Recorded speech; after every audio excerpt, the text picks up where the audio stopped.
partie de la CCI de Bretagne. Donc, et nous travaillons avec la CCI de Thiès sur ces projets archipélagaux. Et c'est pour ça que nous mettons en place ces projets énormes de formation donc au Sénégal.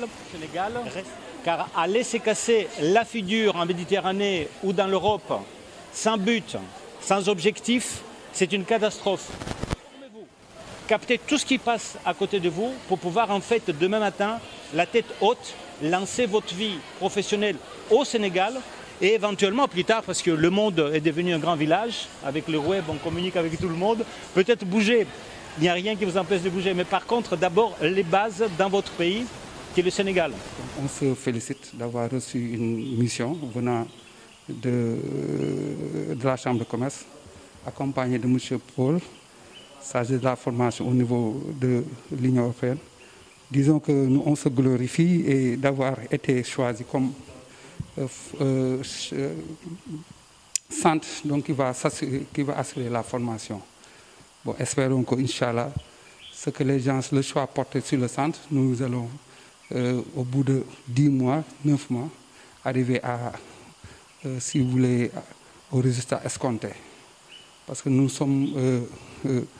avons la responsabilité de former 160 bénéficiaires en aviculture. Bon, mais on se glorifie certes, mais nous sommes sûrs que nous arrivons, si vous voulez, à la formation de ces jeunes-là en aviculture. Et voilà. On se félicite. Et je découvre encore un nouvel établissement. Et ma première impression, vraiment qui est surprenante, c'est qu'en fait, c'est un centre de formation qui est très axé aux réalités, au pragmatisme. C'est-à-dire, ils disent effectivement que le côté théorique, c'est très bien, mais par contre, la véritable volonté, c'est d'enseigner en fait le jeune dans le domaine de l'aviculture, mais sur le côté pratico-pratique.